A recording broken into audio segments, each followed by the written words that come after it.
இனிமே வர ஃபெஸ்டிவல்ஸில் எப்பயும் செய்கிற மாதிரி கேசரி பாயாசம் இல்லாமல் கொஞ்சம் டிஃப்ரெண்ட்டாக அதே சமயத்தில் குவிக்காக செய்கிற மாதிரி ஒரு ஸ்வீட் ரெசிப்பியாக பார்க்கலாமா?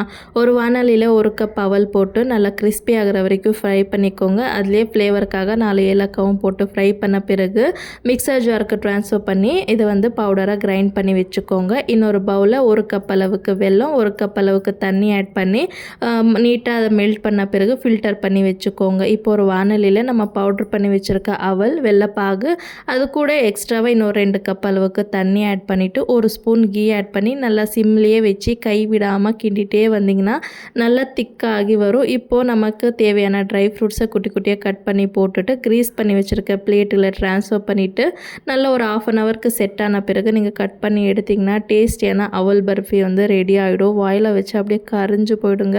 அவ்வளோ சூப்பராக இருக்கும். கண்டிப்பாக நீங்களும் ட்ரை பண்ணிவிட்டு எப்படி வந்துச்சுன்னு மறக்காமல் கமெண்ட் பண்ணுங்கள். பாய்.